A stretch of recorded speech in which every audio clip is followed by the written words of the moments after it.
বিশ্বনবী মুহাম্মদুর রাসূলুল্লাহ বিয়েতে যেভাবে তিনি আদর্শ রেখে গেছেন, আপনার বিয়েতেও ওইটা পাওয়া যাওয়া লাগবে। আমাদের গান বাজনা না হলে বিয়ের অনুষ্ঠানই সাটে না। কথা বললেন না কেন? বিয়েটা শুরুই হয় হারাম কাজ দিয়ে। মেয়ে দেখতে যাবে যেই লোকটা যে বিয়ে করবে, সে তো যায়, সাথে সাথে যায় দোলা ভাই আর ওর বাবা। আরে বিয়ে কি দোলা ভাই ওর বাবা করবে? আমাদের সামাজিক জীবনে, পারিবারিক জীবনে এই হারাম কাজটা বাদ দেওয়া লাগে। অনেকে মনে করছে এ আবার কি এতটুকু, না না, এটা ফরজ জিনিস।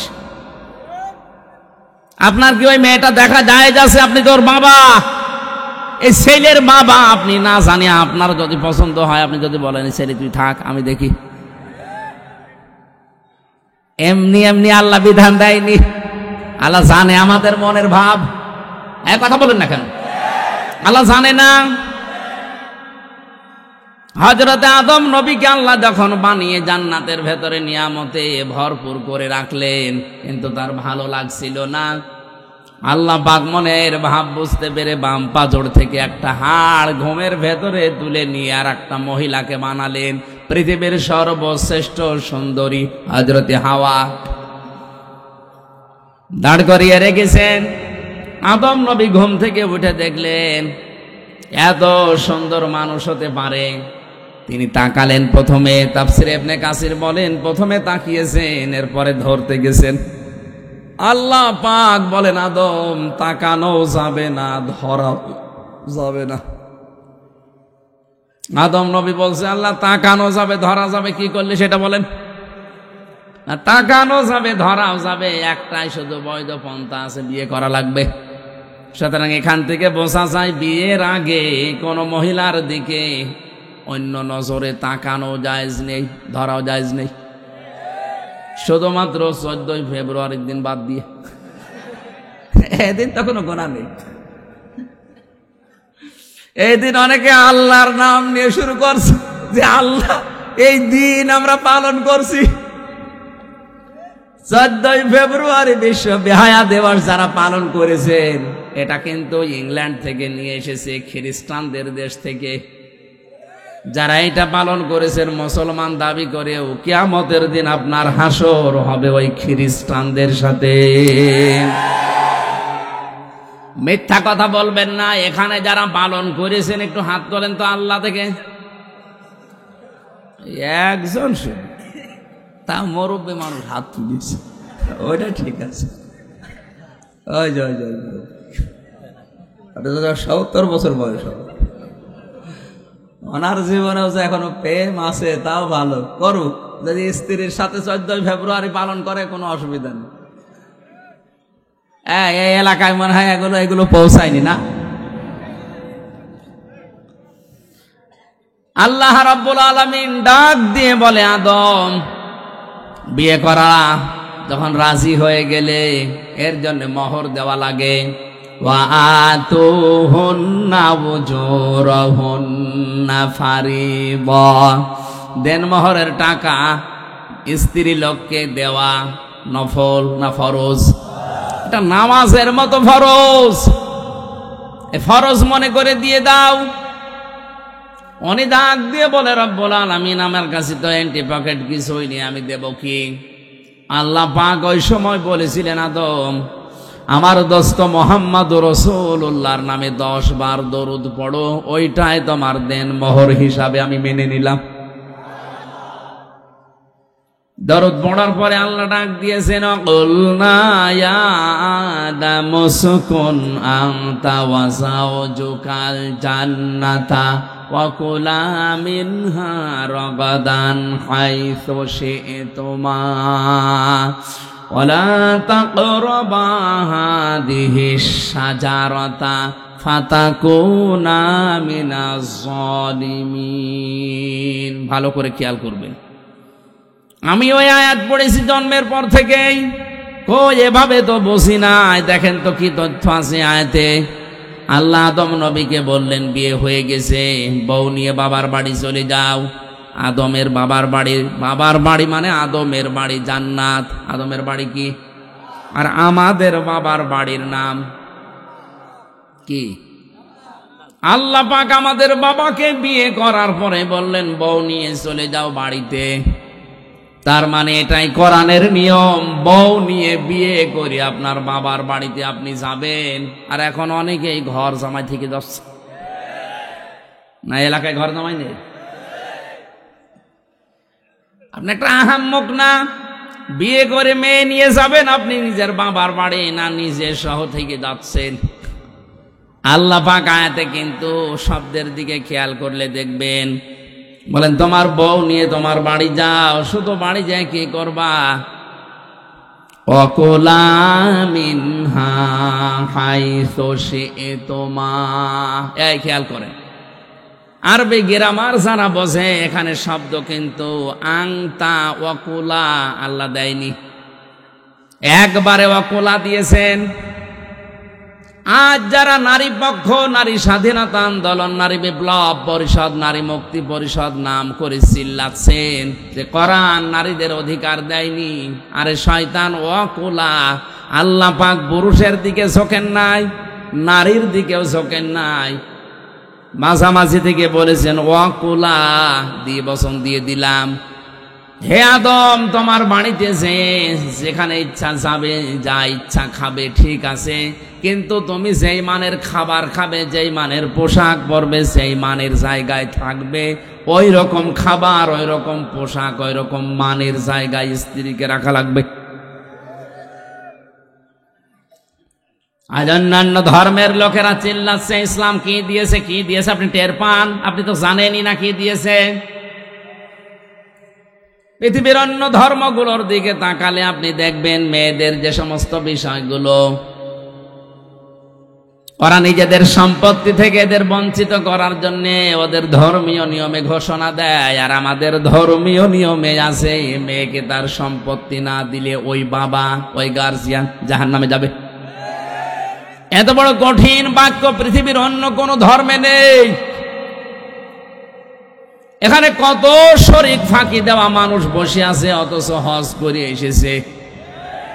হজে যাওয়ার আগে ছেলের নামে ভালো ভালো জমিগুলো, সম্পদগুলো লিখে দেয়, আর মেয়ের মাথায় হাত দিয়ে বলে, মা তোর জন্য দোয়া করে দিলাম, যা। এটা একটা নির্ভেজাল শয়তান। ওনার হজ কবুল হয়ে বাংলাদেশে আসা দূরের কথা, জিদ্দার বিমানবন্দরও পৌঁছাবে না। যারা শরীক ফাঁকি দিয়েছেন তাদের বড় ক্ষতি হবে দুইটা। এখানে তাকান, সে মেয়ে হোক, ভাই হোক, বোন হোক, ফুফু হোক, যারা শরীক ফাঁকি দিয়েছেন, এমনকি জনগণ হোক, যারা শরীক ফাঁকি দিয়েছেন, শোনেন তিরমিজি শরীফ, দুইটা ক্ষতি হবে আপনার।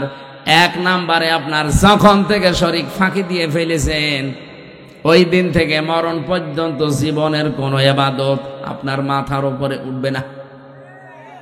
দুই নাম্বারে, আপনি যখন মারা যাবেন ঈমান পাবেন না। নবীজি বলেন লোকটা বেঈমান হয়ে মারা যাবে। বলেন নাউযুবিল্লাহ। আমার মনে হয় এই হাদিসটা না বলাই ভালো ছিল, কারণ দিনাজপুরে এরকম দুই নাম্বার লোক নেই। শরীক ফাঁকি দেওয়া মানুষ যদি থাকেন, একটু দাঁড়িয়ে আমারে দেখান।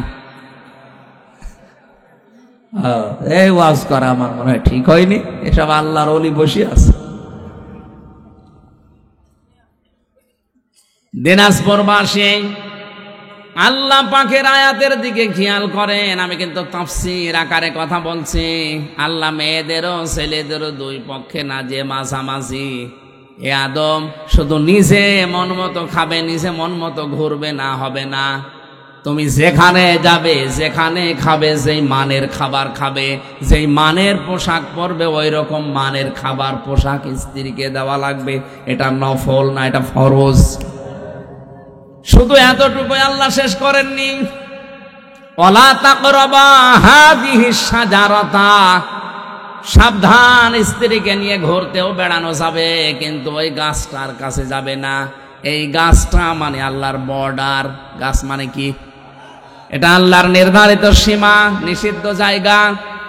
জান্নাতের ভেতরে একটাই শুধু বর্ডার ছিল, নিষিদ্ধ জায়গা ছিল। এই পৃথিবীতে আমার আল্লাহর প্রায় 500 বর্ডার আছে। কত? আরো জোরে বলেন। যারা ইমানদার দাবি করবে তারা যেন এই দুনিয়াতে এই 500 বর্ডারের ধারে কাছে না যায়। জান্নাতে একটা বর্ডার পার হয়ে গেলে আল্লাহ ঘোষণা দিয়েছিলেন, ওয়ালা তাকরাবা হাদিহিস শাজারাতা ফাতাকুনা মিনাজ জালিমিন।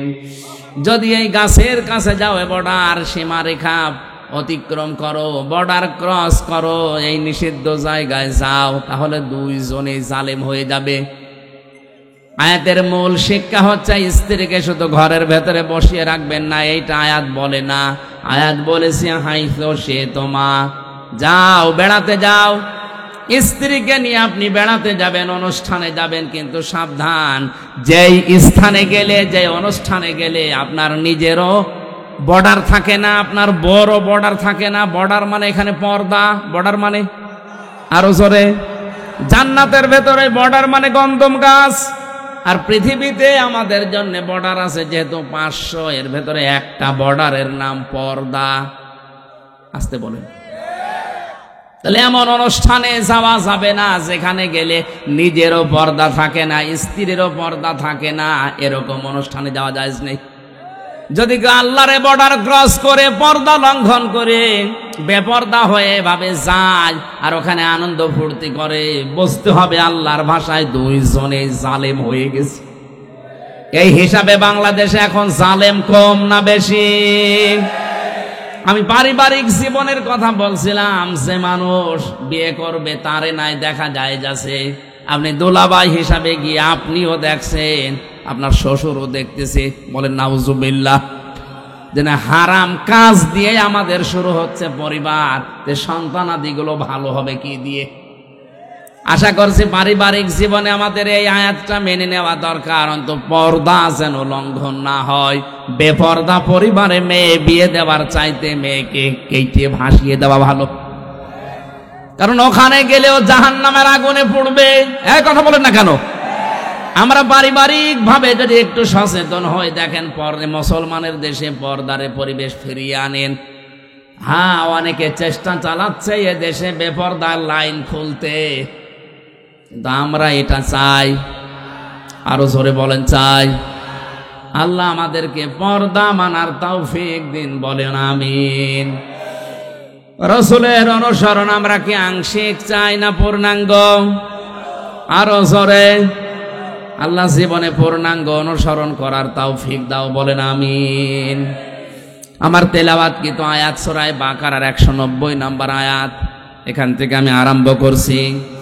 জবান খুলে কোরআনের সোনালী আয়াত পড়েন। আউযু বিল্লাহি মিনাশ শাইতানির রাজিম। বিসমিল্লাহির রহমানির রহিম। না, আমি একটি বতা পাচ্ছি না। এই একটু একটু একটু এইদিকে আয়াতটা শেষ করি নাকি মোনাজাত করে দেব? 77 প্রকার, হয়তো সব বলা সম্ভব হবে কিনা জানি না, প্রায় 70টা পৃষ্ঠা লিখেছি। এত তো সম্ভব না, যে কয়টা পারি আমার শরীর এবং কণ্ঠ যত সাপোর্ট করে বলছি। বাকিটা গাড়ি থেকে বই আছে, বইয়ের ভেতরে আছে, এটা নিয়ে যাবেন। বউকে দেবেন আর বউ আপনাকে দেবে, দুইজন পড়াপড়ি করেন। সংসারে অন্তত আমার মনে হয় পরকীয়া প্রেম যাদের আছে এটা কেটে যাবে। আমি জেলখানায় থাকতে টুকে টুকে রেখেছিলাম, বাইরে এসে বই আকারে লিখেছি, 2টা আছে, একটা নারীদের জন্য, একটা পুরুষের জন্য। এই যে গাড়িতে আছে ডানি, এখান থেকে মোনাজাতের পরে নেবেন। আমরা এখন কোরআনে প্রবেশ করছি। জবান খুলে পড়ে না, আউযু বিল্লাহি মিনাশ শাইতানির রাজিম। বিসমিল্লাহির রহমানির রহিম। وقاتلوا في سبيل الله الذين يقاتلونكم ولا تعتدوا ইন্নাল্লাহা লা ইউহিব্বুল মু'তাদিন।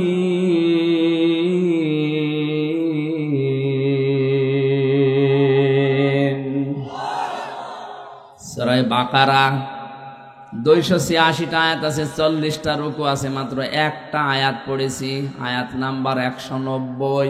100 আল্লাহ পাক বলেন কাতিলু, তোমরা লড়াই করো, হত্যা করো। শব্দের প্রথমটা শুনে বোঝা যাচ্ছে আল্লাহ মনে হয় মারামারির পক্ষে না। মানে আপনি তাকান, কাতিলু, তোমরা কতল করো, তোমরা লড়াই করো, সংগ্রাম করো, আন্দোলন করো।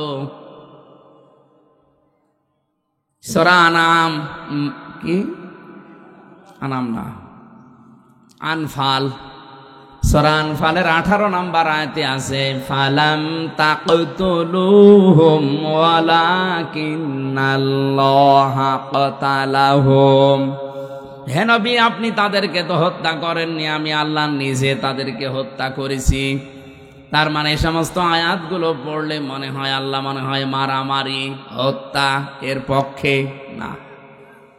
এই কথাটা আন্দাজে যদি কেউ নিয়ে এই যে বোমাবাজি যারা করে ইসলামের নাম নিয়ে, এদের পেছনে হাত দিয়ে দেখবেন কোটি কোটি টাকা এদের ইহুদিরা দিচ্ছে। এ পৃথিবীতে আজ হাজারো মানুষ ইসলামের নাম নিয়ে আয়াতের প্রথম শব্দটা শুনেই মারামারিতে লিপ্ত হয়ে যাচ্ছে, হত্যা করতে চাচ্ছে না। আল্লাহ কিন্তু হত্যার কথা উদ্বুদ্ধ করার পরেই তিনি ওয়ালা তা'তাদু দিয়েছেন, যে সীমা লঙ্ঘন করা যাবে না। ফি সাবিলিল্লাহি, তোমরা লড়াই করবা, সংগ্রাম করবা, হত্যা করবা, কিন্তু রাস্তা হবে আল্লাহর। আর আল্লাহর রাস্তায় নবীজির যে 40 বছর থেকে শুরু করে 63 বছর, এই 23 বছরে তিনি নবুয়তের জিন্দেগিতে নিজে 27টা যুদ্ধের সেনাপতি হয়ে দায়িত্ব পালন করেছিলেন। আসতে বলেন, তিনি কি আয়াত জানতেন না? কোনো দিন নিজের হাতে তো একটা মানুষও হত্যা করেননি। আল্লাহ হত্যা করার কথা বলছেন আল্লাহর রাস্তা। এটা কেমন রাস্তা, কোন রাস্তা, কিসের রাস্তা? এই রাস্তাগুলো আমাদের ব্যাখ্যা করা লাগবে এখন। এই পৃথিবীর ময়দানে যারা ইমানদার তারা লড়াই করতে থাকবে, তারাও আন্দোলন করবে। আল্লাযীনা আমানু ইউকাতিলুনা ফি সাবিলিল্লাহ। সূরা নিসার 76 নম্বর আয়াতের প্রথম অংশে আছে আল্লাহ পাক বলেন যাদের ঈমান আছে তারা সারাটা জীবন লড়াই করবে, সংগ্রাম করবে, কিন্তু রাস্তা হবে আল্লাহর। ওয়াল্লাযীনা কাফারু আউলিয়াউহুমুত তাগুত, আর যারা কাফের তারাও লড়াই করে, সংগ্রাম করে, আন্দোলন করে, কিন্তু তাদের রাস্তা হবে শয়তানের। এখান থেকে ভাগ হয়ে যাবে, আপনি আল্লাহর রাস্তায় থাকবেন না তাগুতের রাস্তায়? আল্লাহর রাস্তায় যারা থাকবে আল্লাহর ভাষায় তারা ঈমানদার, শয়তানের রাস্তায় যারা থাকবে তারা আল্লাহর ভাষায় কাফের। বাংলাদেশে এখন ঈমানদার আর কাফের বোঝার জন্য কারো ফতোয়া লাগবে না, আপনি নিজেই যথেষ্ট। এদেশে যাদের আন্দোলন সংগ্রাম, যাদের মিছিল মিটিং সব আল্লাহর জন্য হয়, আল্লাহর রাজ কায়েমের জন্য, বুঝবেন এরা ঈমানদার। আর যারা মানুষের তৈরি করা নিয়ম নীতিগুলো দুনিয়ায় প্রতিষ্ঠা করার জন্য আন্দোলন করে, সংগ্রাম করে, মিছিল মিটিং করে, টাকা পয়সা খরচ করে, বুঝবেন এটা কাফের।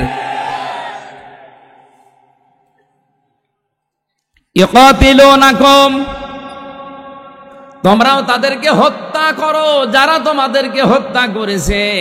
আজ ফিলিস্তিনে লক্ষ লক্ষ মানুষকে ইসরায়েলের দখলদারীরা নিজেরা থাকার জায়গা পেত না, ওদেরকে থাকার জায়গা দিয়ে এখন উড়ে এসে জুড়ে বসে ওদেরকে হত্যা করছে। কথা বলেন না কেন? শুধু ফিলিস্তিনে না, তামাম দুনিয়ার দৃশ্য এটা। যাদেরকে আমরা আশ্রয় দিই তারা আজ আমাদেরকে মেরে ফেলার চেষ্টায় আছে। যাদেরকে আমরা ঘর বাড়ি দিলাম, থাকার জায়গা দিলাম, এ জমিন তো আজ এ জমিন আল্লাহ মুসলমানদের জন্য অক্ষ করে দিয়েছেন। ইন্নাল আরদা লিল্লাহ, তামাম দুনিয়ার জমিন আল্লাহর জন্যে। ইউরিসুহা মাইয়াশাউ মিন ইবাদি।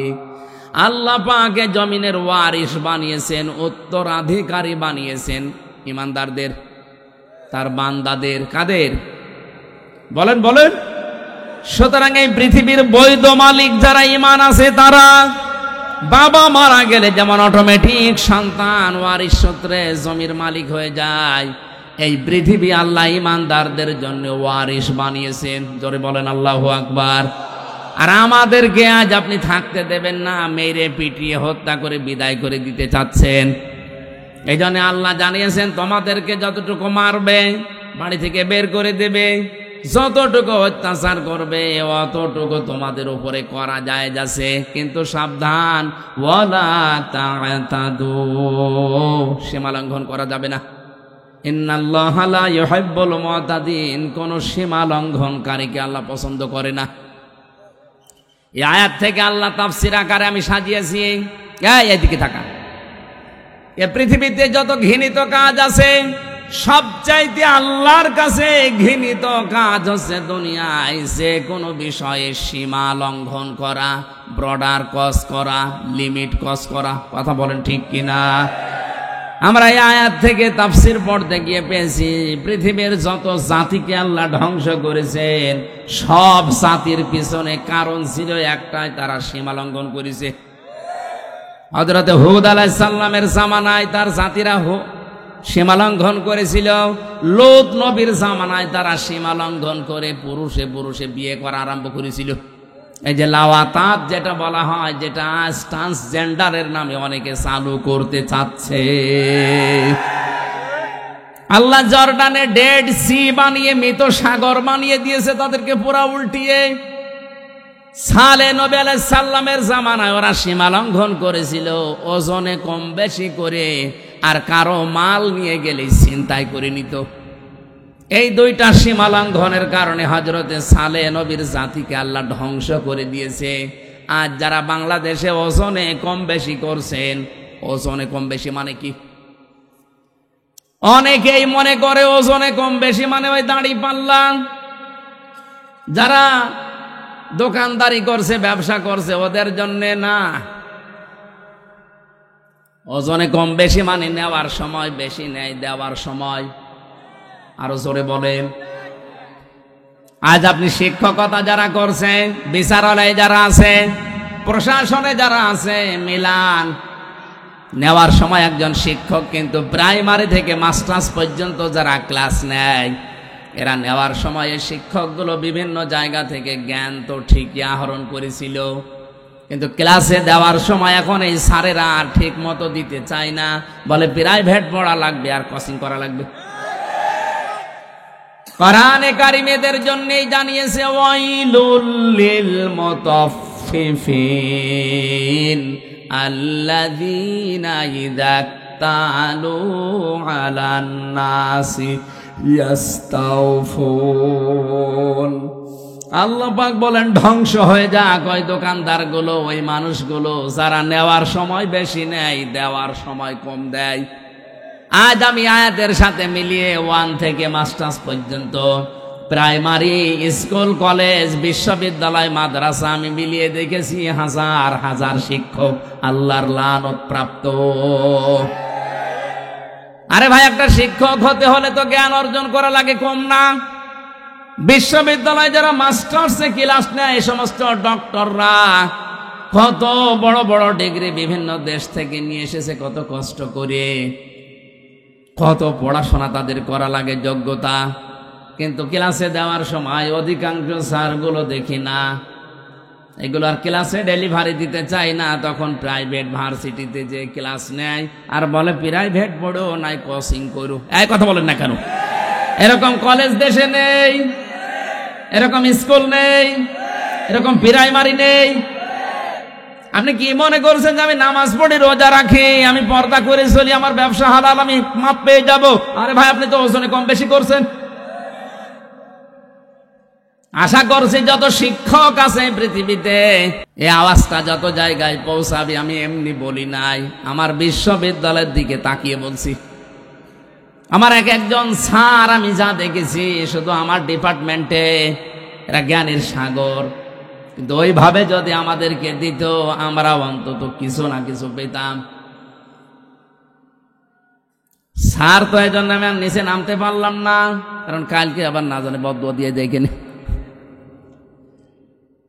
শ্রদ্ধাভাজন শিক্ষক মন্ডলী, আল্লাহর কসম, কোরআন আমার সামনে, আপনাদেরকে আমি জীবনের চাইতেও বেশি ভালোবাসি। কোরআন পড়ে আমি যতটুকু বুঝতে পারছি যে আপনারা কিন্তু ধরা খাবেন। 73টা ক্লাস নেওয়ার কথা 6 মাসে, অথচ 3-4টে ক্লাস নিয়ে বাকি এগুলো বলে তোরা পড়ে নিবি। সরকার আপনাকে প্রতি মাসে মাসে 80 থেকে 90 হাজার টাকা করে বেতন দেয় এই 73টা ক্লাসের জন্যে। এই কথা বলছেন না,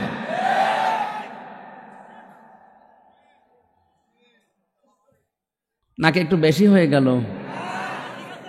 ঠিক আছে, মানে এইটাই আসো। আজ আমাদের কলেজে, স্কুলে, হাই স্কুলে, বিশ্ববিদ্যালয়ে, মাদ্রাসায় প্রাইভেট পড়ো, কোচিং করো, কেন? আপনাকে 8 ঘন্টা সরকার দায়িত্ব দিয়েছে খেলা করার জন্য। যেগুলো আপনার ভেতরে আছে ওইগুলো সঠিকভাবে ডেলিভারি দিতে পারেন না। আজ এই যে চেয়ার, এই মঞ্চগুলো, এই মেম্বারগুলো এখন আমরা খেয়ানত করে ফেলছি। যেগুলো আমরা নিয়ে আসি ডেলিভারি দিতে পারে না, একবারে পেছন থেকে আওয়াজ দেয়, হুজুর, এক হুজুরই সব শেষ। আমরাও পড়ে যাচ্ছি। আজ হাজার হাজার বক্তা, আলেম, আলোচক যারা খতিব, এরা কিন্তু ধরা খেয়ে যাচ্ছে। একজন খতিবের দায়িত্ব ছিল 7 দিনে এলাকায় যা হয়, পরিবার, ব্যক্তি, সমাজ, রাষ্ট্রে, ওইটা 7 দিন এক জায়গায় করবে, সামারাইজ করে করে কোরআন আর হাদিসের সাথে মিলিয়ে মেম্বারে 7 দিন পরে পরে বলবে। এরকম মসজিদ বাংলাদেশে কোনটা আছে আপনি দেখান? বায়তুল মুকাররমে যা লিখে দেওয়া হয় তাই বলা লাগবে। জোরে বলুন সুবহানাল্লাহ।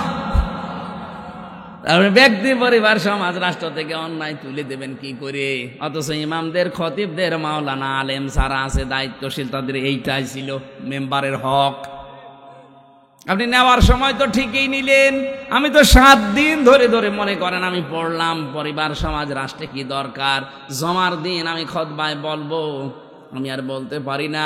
সামনে সভাপতি পেট উঁচু করে বসে আছে, সেক্রেটারি আর ক্যাশিয়ার বলছে হুজুর, এক হুজুরে আমি সব ভুলে খেয়ে ফেলিছি।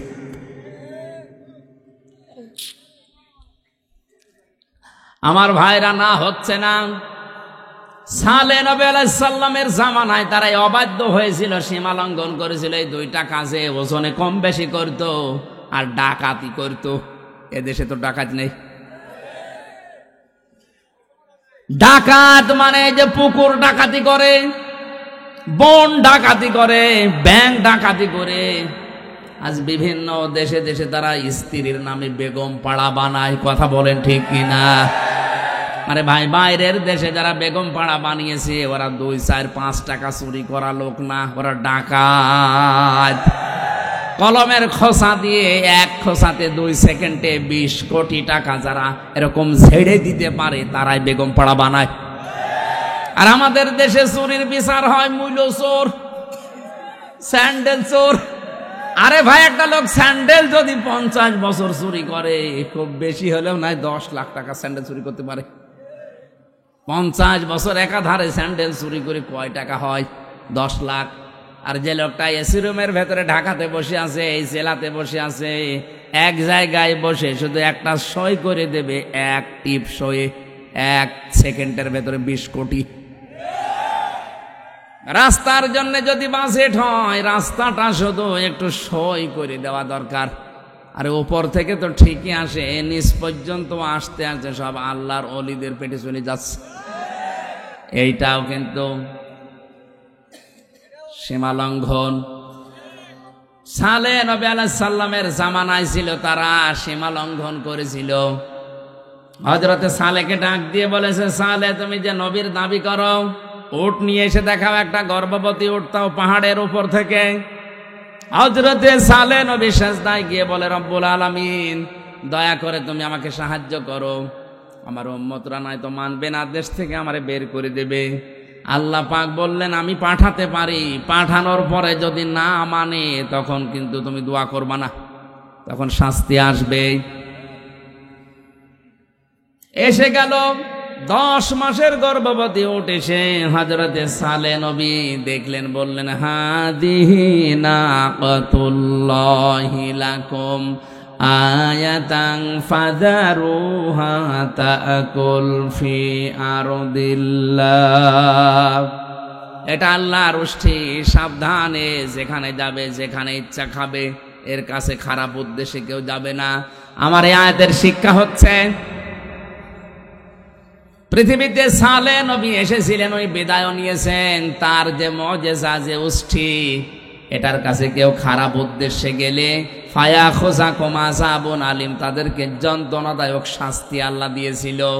এখন আমাদের নবী মুহাম্মদুর রাসূলুল্লাহর জীবনের শ্রেষ্ঠ মুজিজা কোরআন, এটাও যেখানে ইচ্ছা যাবে, যা ইচ্ছা করবে।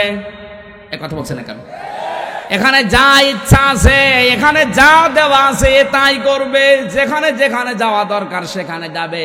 শুধু মাদ্রাসায়, শুধু খানকায়, শুধু মসজিদে বলেন? এটা যাবে পার্লামেন্টে, সচিবালয়ে, বিচারালয়ে, ইউনিয়নে, পরিষদে, সব জায়গায় এটা যেতে পারবে। আল্লাহ আলাহুল খলকু ওয়াল আমরু, আমি বানিয়েছি, আমার আইন চলবে। উট যদি যেখানে ইচ্ছা যেতে পারে, যা ইচ্ছা খেতে পারে, আল্লাহর এইটাও তো আয়াত। এই আয়াত যেখানে ইচ্ছা যাবে, যা ইচ্ছা করবে। যদি একে কেউ বাধা দেন ফায়াখুযাকুম আযাবুন আলিম, আল্লাহ বলেন যন্ত্রণাদায়ক শাস্তি আসবে।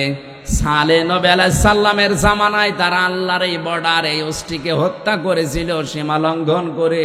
আমার আল্লাহ তাদের ধ্বংস করে দিয়েছেন।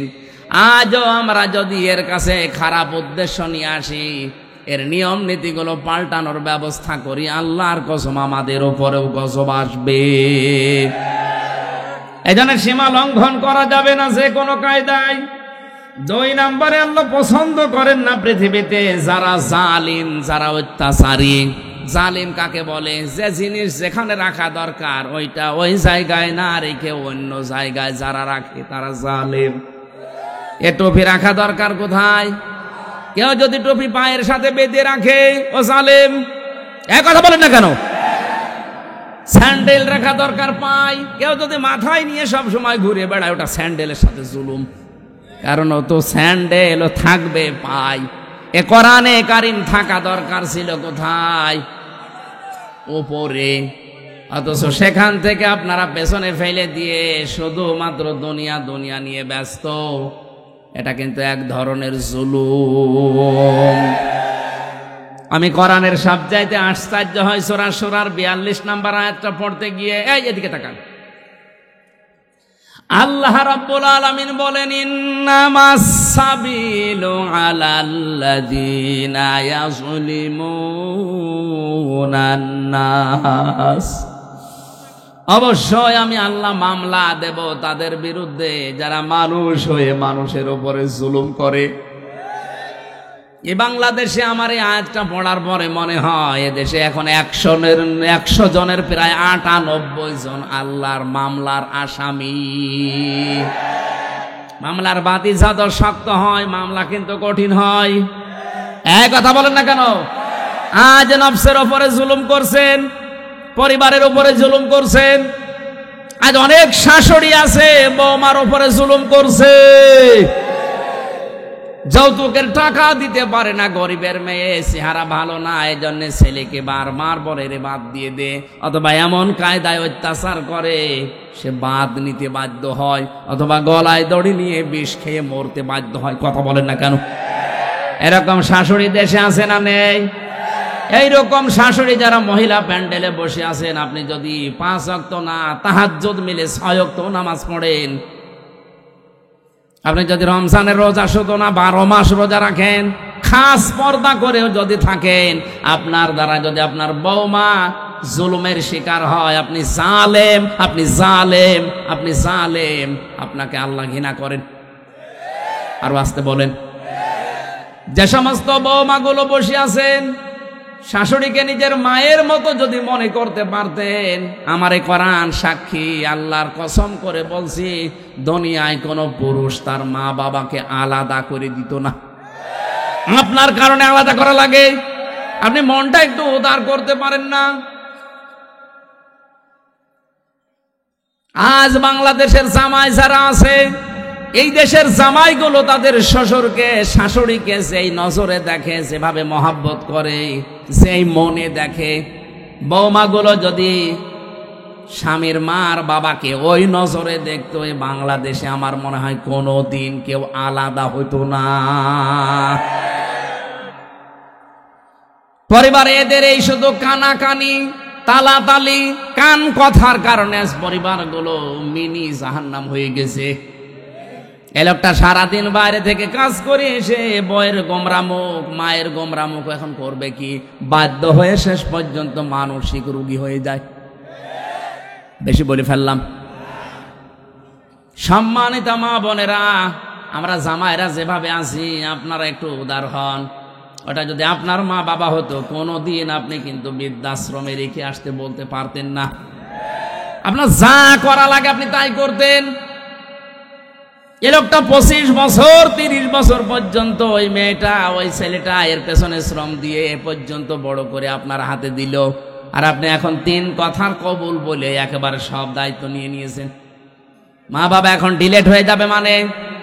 এইরকম যারা ছোট মানসিকতার মন মানসিকতা তৈরি করছেন, আপনার সন্তানও কিন্তু ঠিক ওই রকমই করবে যেটা শাশুড়ির সাথে করছেন। আর জুলুম আমাদের পরিবারে ভরে গেছে। আর স্বামী স্ত্রীর উপরে জুলুম করছে, স্ত্রী স্বামীর উপরে জুলুম করছে। স্বামী স্ত্রীর বড় জুলুম হচ্ছে দেশে এখন পরকীয়া প্রেম। আপনার জন্য যেই মহিলা বাজেট আছে, যার সাথে বিয়ে হয়েছে, আপনি মনে করবেন এইটাই আপনার জন্য বরাদ্দ আল্লাহর পক্ষ থেকে। অন্য কোনো দিকে আপনি বিয়ে ছাড়া আর মন দিতে পারবেন না। যদি দেন আপনি জালেম হবেন। যেই মহিলা বিয়ে হয়েছে আপনার স্বামীর সাথে, মনে করবেন এইটাই মরণ পর্যন্ত আপনার। হ্যাঁ, স্বামীর ইনকামে আপনাকে আবার সন্তুষ্ট থাকা লাগবে। নবীজি বলেন ওই মহিলাকে, হযরতে আয়ুব নবীর স্ত্রীর সাথে আল্লাহ জান্নাত দেবেন যেই মহিলা নিজের স্বামীর ইনকামের উপরে খুশি থাকে। আপনার স্বামীর ইনকাম প্রতি মাসে 20,000 টাকা, আপনার পার্লারে সাজতে লাগে 18,000 টাকা, ও এখন করবে কি? আপনাকে তো আল্লাহ ইচ্ছা করলে সালমান এফ রহমানের সাথে, আকিজের বড় ছেলের সাথে বিয়ে দিতে পারতো। কথা বলছে না কেন? সেই জায়গায় না দিয়ে এই লোকটার মতো একটা হুজুরের সাথে দিয়েছে, এর মাসে ইনকাম 20,000, ওর যদি সাজতে গোজতে লাগে 18,000, ও এখন চুরি করা ছাড়া অবৈধ উপায় করা ছাড়া উপায় আছে? আজ অধিকাংশ স্বামীগুলো অবৈধ পথ বেছে নেয় তার স্ত্রীর মন জোগাতে।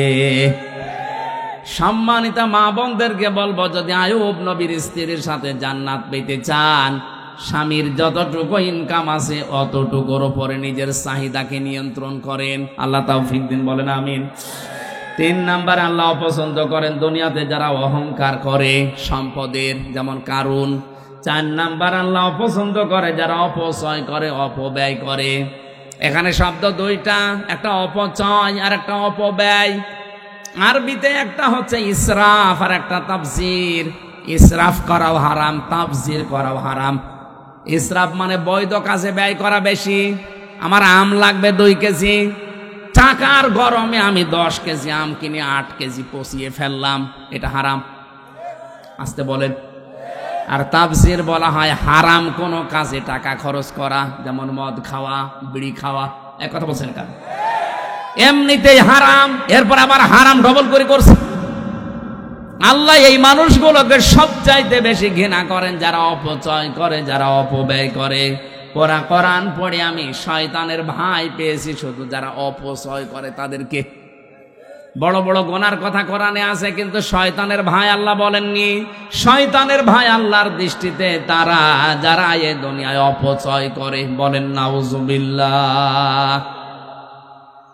5 নম্বরে মহান আল্লাহ বলেন যারা খেয়ানত করে, যারা পাপী।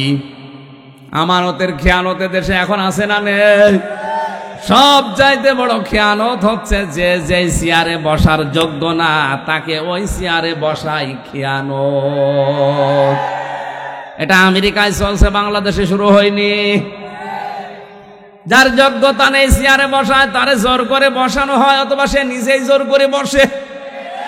এটা আমানতের আমানতের আমানতের আমানতের খিয়ানত যারা করে তারা আল্লাহর নবীর ভাষায় মোনা মোনা মোনা। 6 নম্বরে নবীজি বলেন আল্লাহ তাদেরকে অপছন্দ করেন যারা ফাসাদ সৃষ্টি করে, বিশৃঙ্খলা তৈরি করে দুনিয়ায়। 7 নম্বরে যারা মন্দ কথা বলে, মন্দ কাজ করে। এতগুলো পয়েন্ট আর বলা যাচ্ছে না, আমার গলা ভেঙে যাচ্ছে। এই যে 7 প্রকার পর্যন্ত বললাম, অন্তত আমরা যেন এর ভেতরে যদি থাকি নিজেকে এখনই থামাই। 1 নম্বরে সীমা লঙ্ঘনকারী, 2 নম্বরে জালিম। কথা বুঝতেছেন? এ সমস্ত গুণ আমাদের ভেতরে আছে। 3 নম্বরে অহংকারী, 4 নম্বরে অপচয়কারী, অপব্যয়কারী, এরপরে খেয়ানতকারী, বিশৃঙ্খলা সৃষ্টিকারী, ভালো কথা না বলে মন্দ কথা বলে, গালিগালাজ করে, স্ট্যাটাস দেয়, এরম উল্টা পাল্টা। মানুষের ভেতরে বিভেদ তৈরি করার জন্য যারা চেষ্টা চালায়, মানুষের নামে যারা বানিয়ে বানিয়ে অপবাদ চালায়, অপবাদ দেয়, এই মানুষগুলোকে আল্লাহ সবচাইতে বেশি ঘৃণা করে। বুঝবেন যে এলাকায় মানুষের উপরে অপবাদ চাপানো হয় বেশি, যেই পরিবারে, যেই সমাজে, যেই রাষ্ট্রে ভালো মানুষকে কালার করার জন্য চেষ্টা করা হয়, ওই এলাকার মানুষের দোয়া কবুল করা আল্লাহ বন্ধ করে দেয়। আমাদের দোয়া আজ মাঠে মারা যাচ্ছে শুধু একটা কারণে, যে লোক যে কাজ করেনি তার নামে বানিয়ে বানিয়ে সেই দোষ দিয়ে আজ দুনিয়ার মানুষের সামনে তাকে আমরা কালার করার চেষ্টা করছি। এই দোষে দেশে এখন নেই, আর এটা সবচাইতে বেশি করছে দেশে কিছু নামধারী মুনাফিক আলেমরা। যে লোকটা যে এরকম কাজ করেনি এইরকম দোষ তার উপরে চাপিয়ে তারা কি করে কালার করা যায় জাতির সামনে, সে তো মরেই গেছে, তারে নিয়ে এত নালাপালাফিলি করার দরকার কি? আল্লাহ আমাদের হেফাজত করুন, আমিন। বারাকাল্লাহু লানা ওয়া লাকুম ফিল কোরআনিল আযীম।